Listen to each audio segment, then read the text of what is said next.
नमस्कार दोस्तों, मैं हूं रंजन कुमार और आप देख रहे हैं इलेक्ट्रॉक्स एमसीक्यू। बिहार बोर्ड क्लास 10 के छात्रों के लिए आज साइंस एमसीक्यू का दूसरा दिन लेकर आया हूं।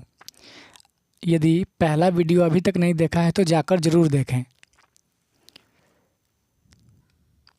वीडियो शुरू करने से पहले एक ज़रूरी बात, इस वीडियो का प्रैक्टिस क्यूज लिंक कमेंट में दिया जाएगा। वीडियो पूरा देखने के बाद आपको वही क्यूज पूरा लगाना है। आज इस वीडियो में 80 इम्पोर्टेंट एमसीक्यू है जो बिल्कुल बिहार बोर्ड के स्तर के अनुसार रखे गए हैं। तो चलिए शुरू करते हैं बिना किसी देरी के।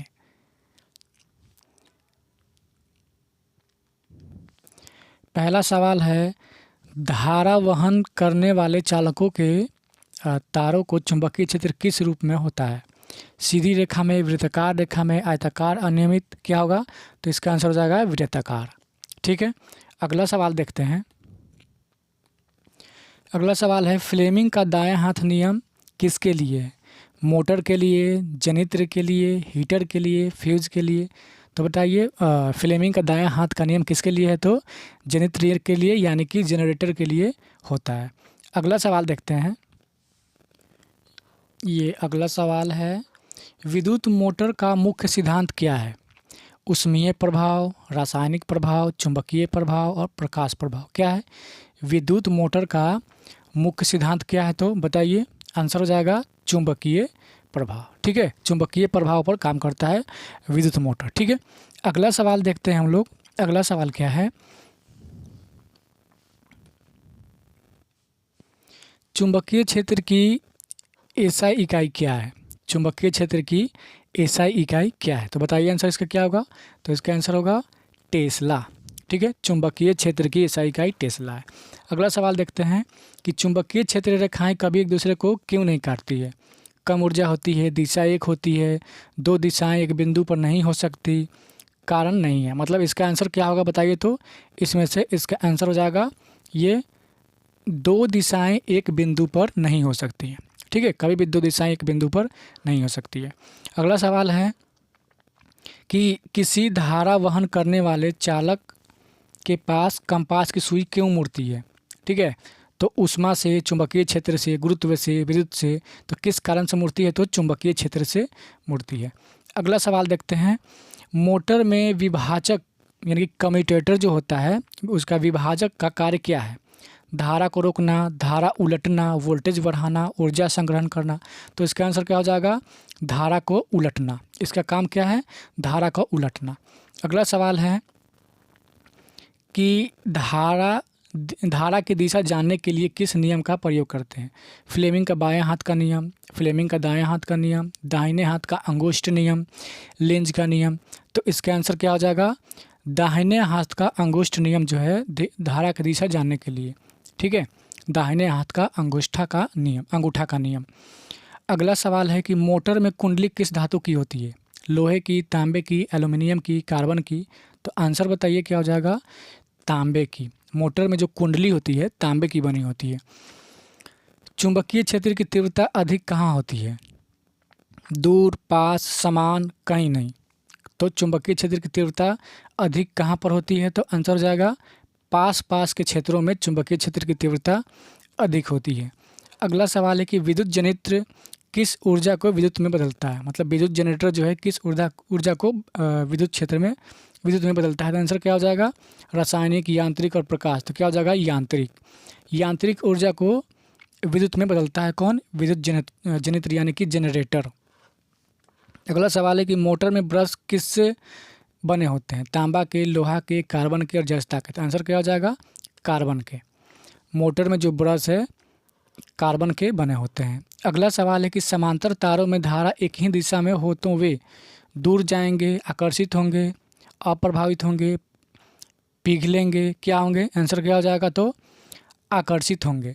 यानी कि धाराएं जब एक ही दिशा में हो तो दोनों क्या होंगे? आकर्षित होंगे। और जब धाराएं अलग अलग दिशा में हो तो क्या हो जाएगा? प्रतिकर्षित हो जाएंगे। अगला सवाल है कि चुंबकीय क्षेत्र रेखाएं किससे निकलती हैं? ध्रुव से, दक्षिण ध्रुव, उत्तर ध्रुव, बीच से और कहीं से भी? तो उत्तरी ध्रुव से निकलती है चुंबकीय क्षेत्र रेखाएं।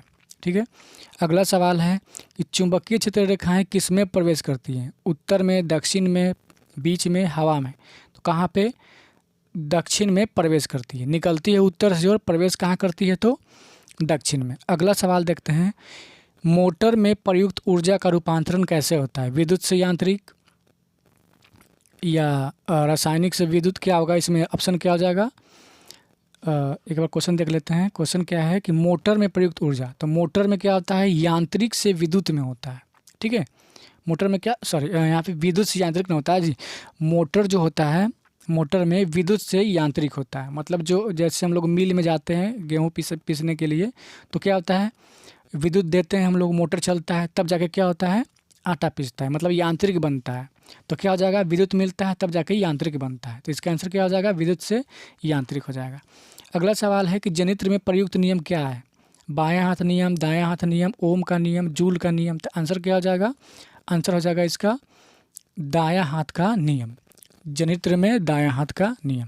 इसको ऐसे ट्रिक से याद रखेंगे, जनरेटर हम लोग कैसे चालू करते हैं, दायां हाथ से चालू करते हैं, दायां हाथ से चालू करते हैं, इसलिए इसका आंसर क्या हो जाएगा, दायां हाथ का नियम हो जाएगा। ठीक है, इस ट्रिक से इसको याद रखेंगे।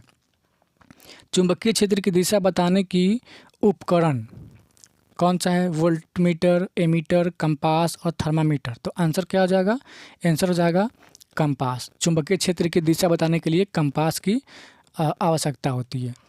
अगला सवाल है, मतलब चुंबकीय क्षेत्र की दिशा बताना है तो कंपास जब रखते हैं तो क्या होता है, उसका सुई चुंबकीय क्षेत्र की दिशा के अनुसार बदलती रहती है। अगला सवाल है कि मोटर में धारा किस प्रकार की होती है, डीसी, एसी, दोनों और कोई नहीं। तो आंसर क्या हो जाएगा, आंसर हो जाएगा डीसी। मोटर में जो धारा होती है हमेशा डीसी होती है। अगला सवाल है कि चुंबकीय क्षेत्र रेखाएं कैसी होती हैं, खुली हुई, बंद, सीधी और टूटी हुई। तो आंसर क्या हो जाएगा, आंसर हो जाएगा बंद। अगला सवाल है कि अधिक धारा से क्षेत्र घटता है, बढ़ता है, स्थिर रहता है, शून्य होता है। मतलब यदि धारा का मान हम बढ़ा दें, अधिक धारा से कहने का मतलब है कि यदि धारा का मान बढ़ा दें तो क्या हो जाएगा, विद्युत क्षेत्र का मान घटता है कि बढ़ता है कि क्या होता है, तो क्या होता है, बढ़ता है। धारा बढ़ाएंगे तो क्षेत्र भी बढ़ेगा, सिंपल सी बात है। मोटर में आर्मेचर क्या है, ब्रश है, कुंडली है, ध्रुव है, फ्रेम है, क्या है, आर्मेचर किसको बोलते हैं, तो कुंडली को हम लोग आर्मेचर कहते हैं। ठीक है, कुंडली को ही आर्मेचर कहते हैं। कुंडली वाली कुंडली, सॉरी मैं यहाँ पे है दिया गया व्याख्या में, घूमने वाली कुंडली, मतलब जो घूमती है उसको क्या कहते हैं हम लोग, कुंडली कहते हैं, आर्मेचर कहते हैं उसको। और वो तांबा का बना होता है, ये भी हम लोगों ने देखा था। चुंबकीय क्षेत्र किससे उत्पन्न हो सकता है, धारा से, चुंबक से, दोनों से, किसी से नहीं। तो आंसर क्या हो जाएगा, दोनों से। ठीक है, चुंबकीय क्षेत्र धारा से भी उत्पन्न होता है, मतलब धारा जब निकलती है तो चारों तरफ चुंबकीय क्षेत्र उत्पन्न होता है, चुंबक से तो चुंबक उत्पन्न होता ही है, चुंबकीय क्षेत्र, यानी कि दोनों से इसका आंसर हो जाएगा। अगला सवाल है कि मोटर में चुंबक क्यों लगाया जाता है, घर्षण घटाने के लिए, क्षेत्र बनाने के लिए, धारा बढ़ाने के लिए, गति घटाने के लिए। तो आंसर क्या हो जाएगा, आंसर हो जाएगा इसका क्षेत्र बनाने के लिए।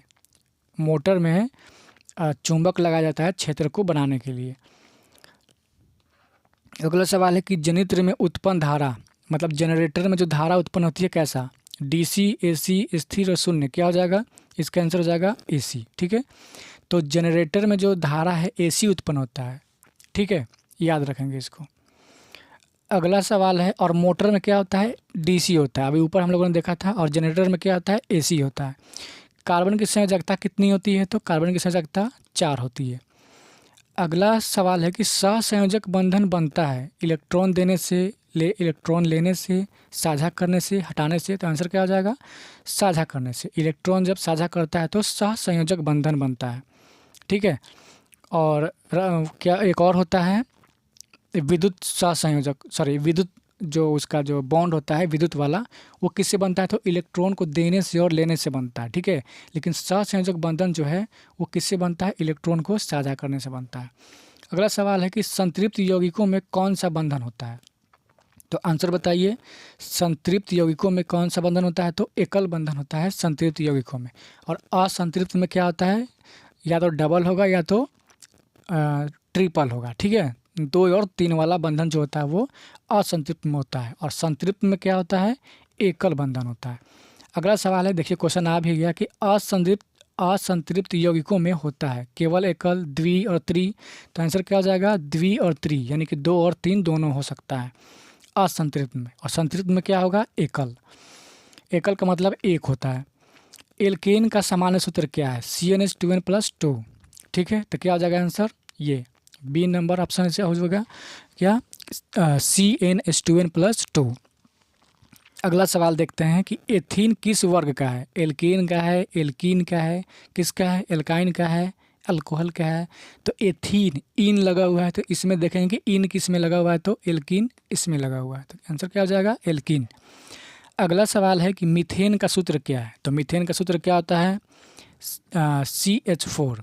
इसको याद रखेंगे, मीथेन का सूत्र होता है CH4। अगला सवाल है कार्बन यौगिक सामान्यतः आयनिक होते हैं, सहसंयोजक होते हैं, धात्विक होते हैं, कोई नहीं। तो क्या होता है, आयनिक नहीं होता है, सहसंयोजक होता है। आयनिक किसको बोलते हैं, जो इलेक्ट्रॉन को त्याग कर दे या ग्रहण कर ले, लेकिन सहसंयोजक उसको बोलते हैं जो इलेक्ट्रॉन का साझा करते हैं। तो कार्बन क्या करता है, साझा करता है, तो इसका आंसर क्या हो जाएगा, सहसंयोजक हो जाएगा इसका आंसर। अगला सवाल देखते हैं कि सहसंयोजक यौगिकों का गलनांक क्या होता है, अधिक होता है, कम होता है, समान होता है, शून्य होता है। तो इसका आंसर क्या होने वाला है, इसका आंसर होगा कम। ठीक है, सहसंयोजक यौगिकों का गलनांक कम होता है, और जो आयनिक बंधन होता है उसका जो गलनांक और क्वथनांक दोनों ज़्यादा होता है। तो याद रखेंगे सहसंयोजक का क्या होता है, कम होता है। अगला सवाल देखते हैं कि एल्काइन में बंधन कैसा होता है, एकल होता है, द्वि होता है कि त्रि होता है। तो एल्काइन में त्रि होता है। याद रखेंगे एल्केन में होता है एकल, एल्कीन अगर इन लगा हुआ है तो उसमें दो होता है, और एल्काइन आइन लगा हुआ है तो उसमें क्या होता है, त्रि होता है। इसको याद रखेंगे। अगला सवाल देखते हैं कि कार्बन श्रृंखलन का कारण क्या है, कम सहसंयोजकता, अधिक सहसंयोजकता, स्थिर CC बंध और आयन। आंसर क्या होगा, आंसर हो जाएगा ये स्थिर कार्बन कार्बन बंध। ठीक है, कार्बन कार्बन का स्थिर बंध के कारण ये क्या होता है, इसका श्रृंखलन गुण होता है, मतलब लंबी श्रृंखला ये बना सकता है, कौन, कार्बन। अगला सवाल देखते हैं कि एथेन वर्ग, एल्कीन, एल्केन, तो एन लगा हुआ है ना, तो देखेंगे इसमें एन किस में लगा हुआ है, तो एल्केन। इसका आंसर क्या हो जाएगा, एल्केन। अगला सवाल है असंतृप्त यौगिक की पहचान कैसे करेंगे, लाइम वाटर, असंतृप्त यौगिक की पहचान परीक्षण क्या है, लाइम वाटर, ब्रोमीन जल, फेलिंग और बेनेडिक्स। तो आंसर इसका क्या हो जाएगा, इसका आंसर हो जाएगा ब्रोमीन जल। ठीक है।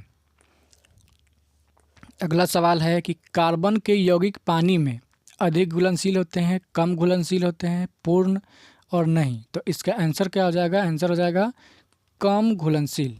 कार्बन के यौगिक पानी में जो है कम घुलते हैं, क्योंकि ये सहसंयोजक बंधन बनाते हैं।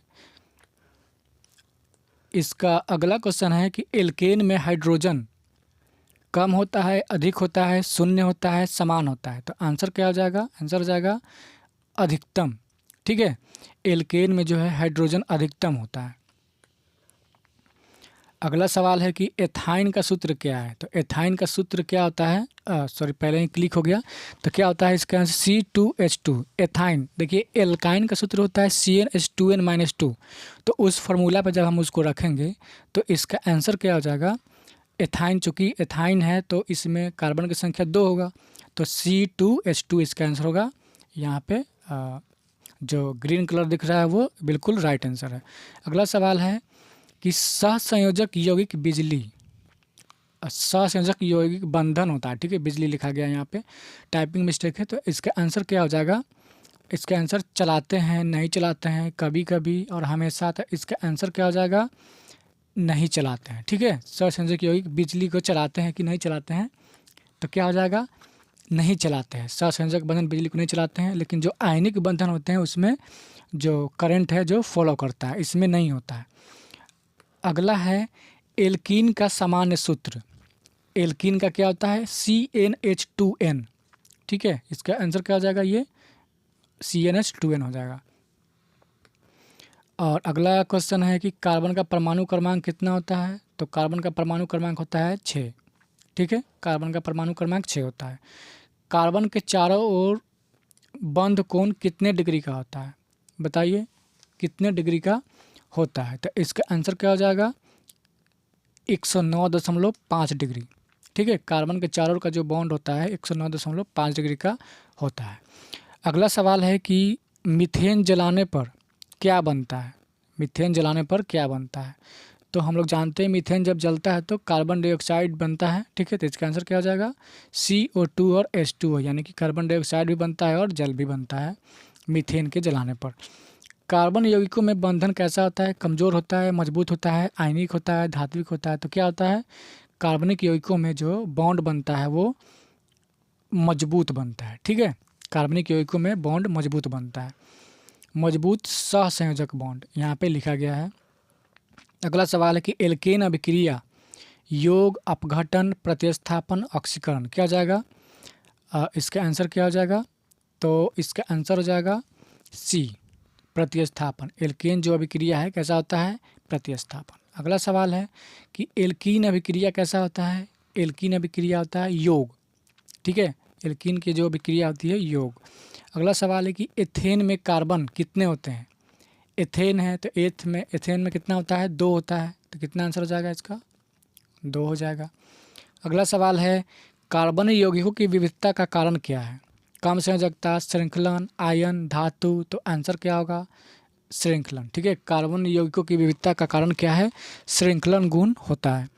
अगला सवाल देखते हैं कि असंतृप्त यौगिकों में हाइड्रोजन क्या होता है? अधिकतम होता है, कम होता है, शून्य होता है, समान होता है? तो असंतृप्त यौगिकों में जो हाइड्रोजन है वो कम होता है, ठीक है। संतृप्त में क्या होता है? अधिक होता है। ऊपर जो हम लोगों ने क्वेश्चन देखा था उसमें था क्या? अधिक होता है। अगला सवाल देखते हैं कि वंशागति का अध्ययन क्या कहलाता है? पारिस्थितिकी, अनुवांशिकी, शरीर क्रिया, वर्गीकी? तो आंसर क्या कहलाता है? अनुवांशिकी। वंशागति का अध्ययन अनुवांशिकी कहलाता है, यानी कि जेनेटिक्स। यहाँ पे देखिए इंग्लिश में दिया गया है, जेनेटिक्स भी कहते हैं उसको। गुणसूत्र पाए जाते हैं साइटोप्लाज्म में, केंद्रक में, कोशिका भित्ति में और माइटोकॉन्ड्रिया में। तो कहाँ होता है? केंद्रक में होता है गुणसूत्र। अगला सवाल है कि जीन किस पर स्थित होते हैं? जीन जो है हमेशा DNA पर स्थित होते हैं, ठीक है। प्रभावी लक्षण का प्रतीक क्या है? छोटा अक्षर, बड़ा अक्षर, अंक, चिन्ह? क्या हो जाएगा? इसका आंसर क्या हो जाएगा प्रभावी अक्षर का? तो ये हो जाएगा बड़ा अक्षर, ठीक है। प्रभावी लक्षण का प्रतीक होता है बड़ा अक्षर, कैपिटल लेटर। अप्रभावी लक्षण हमेशा दिखता है, कभी नहीं, दबा रहता है, अधिक शक्तिशाली? तो आंसर क्या हो जाएगा? आंसर हो जाएगा दबा रहता है, ठीक है। प्रभावी लक्षण में क्या रहता है? दिखाई देता है। और अप्रभावी लक्षण जो है जो मेंडल ने प्रयोग किया था मटर के पौधों पर, उसके लिए ये क्वेश्चन है। तो क्या आता है? दबा हुआ रहता है। अगला सवाल है कि मेंडल ने प्रयोग किया गेहूँ पर, मटर पर?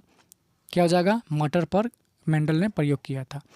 अगला सवाल है कि एकल संकरण में संतान का अनुपात क्या होता है? एकल संकरण में संतान का अनुपात क्या होता है? तो आंसर क्या हो जाएगा? 3:1 के अनुपात में रहते हैं। इसको हम लोग फिनोटाइप भी बोलते हैं, ठीक है। अगला सवाल है कि जीन का वैकल्पिक रूप क्या है? गुणसूत्र, एलील, DNA, RNA? तो आंसर क्या हो जाएगा? एलील। जीन का वैकल्पिक रूप क्या है? एलील। अगला सवाल देखते हैं कि पुरुष में लैंगिक गुणसूत्र कौन सा होता है? लिंग गुणसूत्र मतलब कौन सा होता है? तो XY होता है पुरुषों में, और महिलाओं में क्या होता है? XX होता है। देखिए क्वेश्चन आ भी गया कि स्त्री में लैंगिक गुणसूत्र कौन सा होता है? तो XX होता है। संतान का लिंग निर्धारण किस पे डिपेंड करता है? माता पिता दोनों और कोई नहीं? तो पिता पे डिपेंड करता है हमेशा, ठीक है, क्योंकि उसमें X और Y दोनों होता है। अगला सवाल देखते हैं कि मेंडल का नियम, वर्चस्व, पृथक्करण, स्वतंत्र वर्गीकरण और सभी? तो इसका आंसर क्या हो जाएगा? आंसर हो जाएगा इनमें से सभी, ठीक है। मेंडल का जो नियम है वर्चस्व, पृथक्करण और स्वतंत्र सभी होता है। अगला है कि 3 के जोड़े अलग होते हैं निषेचन में, गैमीट निर्माण में, भ्रूण में, जन्म में। जीन के जोड़े अलग होते हैं। कब अलग होते हैं? निषेचन करते समय, गैमीट निर्माण में, भ्रूण में, जन्म में। तो इसका आंसर हो जाएगा क्या? गैमीट के निर्माण जब होता है ना, जो गैमीट बनता है तो उस समय जीन के जोड़े अलग अलग हो जाते हैं। अगला सवाल है कि गुणसूत्र संख्या आधी होती है देह कोशिका में, गैमीट में, भ्रूण में, युग्मनज में? तो आंसर क्या हो जाएगा? आंसर हो जाएगा इसका गैमीट में। जब गैमीट बनता है तो उसी समय गुणसूत्र की संख्या भी आधी हो जाती है। वंशानुगत लक्षण का उदाहरण क्या है? पढ़ना, लिखना, आँखों का रंग, खेलना। तो इसका आंसर क्या हो जाएगा? आँखों का रंग जो है वंशानुगत लक्षण के कारण होता है। अगला सवाल है कि अर्जित लक्षण विरासत में मिलते हैं, नहीं मिलते हैं, जीन से, डीएनए से। तो इसका आंसर क्या हो जाएगा? आंसर हो जाएगा नहीं मिलते हैं। ठीक है, अर्जित जो लक्षण है नहीं मिलते हैं। अगला सवाल है कि मेंडल का द्विलक्षण संकरण अनुपात कितना होता है? तो 3:1 होता है। ये 3:1 अभी ऊपर देखा था ना। अच्छा, ये वो दूसरा क्वेश्चन था। ये है मेंडल का द्विलक्षण संकरण अनुपात क्या होता है? तो 9:3:3:1 के अनुपात में होता है। ठीक है, 9:3:3:1। ठीक है, द्विलक्षण संकरण क्वेश्चन आए तो क्या हो जाएगा? 9:3:3 के। अगला सवाल है डीएनए का पूरा नाम क्या है? Deoxy ribo nucleic acid. ठीक है, तो आंसर क्या हो जाएगा? ये हो जाएगा डीऑक्सी राइबो न्यूक्लिक एसिड। ये क्वेश्चन बहुत इंपॉर्टेंट है, हमेशा आता है deoxy ribo nucleic acid. Gene का कार्य क्या है? ऊर्जा देना, लक्षण नियंत्रित करना, भोजन बनाना। तो क्या होता है इसका आंसर? शोषण करना। तो ये हो जाएगा लक्षण नियंत्रित करना। अगला सवाल है गैमीट बनते हैं माइटोसिस से, मियोसिस से, दोनों से, नहीं, मतलब इनमें से कोई नहीं। तो गैमीट कब बनते हैं? माइटोसिस, मियोसिस से बनते हैं ना, मियोसिस। ठीक है, मतलब ये हो गया समसूत्री विभाजन, ये हो गया अर्धसूत्री विभाजन, ये दोनों इनमें से कोई नहीं। तो आंसर क्या हो जाएगा? मियोसिस से आंसर हो जाएगा, मतलब अर्धसूत्री विभाजन के समय गैमीट बनते हैं। ठीक है, वंशानुगत रोग कौन है इसमें? Polio, malaria, haemophilia, TB. तो क्या हो जाएगा? हीमोफीलिया हो जाएगा, जो जिसमें रक्त का थक्का नहीं बनता है। तो ये एक वंशानुगत रोग है। अगला सवाल है कि जीनोटाइप क्या दर्शाता है? बाहरी रूप, जीन संयोजन, रंग और आकार। तो आंसर क्या हो जाएगा? आंसर हो जाएगा इसका ये जीन संयोजन। ठीक है, अगला सवाल है कि फिनोटाइप क्या दर्शाता है? तो फिनोटाइप दर्शाता है बाहरी लक्षण को दर्शाता है फिनोटाइप। संतान में विविधता का कारण क्या है? माइटोसिस, मियोसिस होता है। ठीक है, क्योंकि इसी में अर्धसूत्री विभाजन होता है, इसी के कारण क्या होता है? विविधता होता है। ठीक है, निषेचन नहीं, स्थिरता। तो क्या हो जाएगा? मियोसिस ना होगा, तो आंसर हो जाएगा मियोसिस। अगला सवाल है कि एलील जोड़ी कहाँ होती है? एलील जोड़ी होती है समजात गुणसूत्रों में। ठीक है, अगला सवाल है कि मेंडल के नियम लागू होते हैं किस पे? केवल पौधों पे, केवल जानवरों पे, सभी लैंगिक जीवों पर और नहीं। तो आंसर क्या हो जाएगा? सभी पे लागू होता है मेंडल के नियम। अगला सवाल और लास्ट क्वेश्चन है गुणसूत्रों की खोज किसने की थी? मेंडल, मॉर्गन, वाटसन और क्रिक। तो आंसर क्या हो जाएगा? आंसर हो जाएगा मॉर्गन ने गुणसूत्रों की खोज की थी। तो ये था आज का पूरे 80 सवाल। ठीक है, अगर आपने यह पूरा वीडियो ध्यान से देखा है, ठीक है, तो करेंगे क्या? कमेंट में दिए गए क्विज लिंक पर जाकर पूरा क्विज अटेम्प्ट करें। वीडियो देखने से रिवीजन होती है, लेकिन क्विज लगाने से गलतियां पकड़ में आती है। ठीक है, और एग्ज़ाम जैसी प्रैक्टिस होती है। तो क्विज लगाने के बाद अपना स्कोर कमेंट में ज़रूर बताएं, और कमेंट में इसका लिंक दिया गया है। 17 फरवरी से बोर्ड परीक्षा है, और यह तरीका आपको कम समय में ज़्यादा सही प्रश्न कराने में मदद करेगा। ठीक है, तो बेस्ट ऑफ लक। कमेंट में आप क्विज लगाएं और इसका स्कोर ज़रूर बताएं।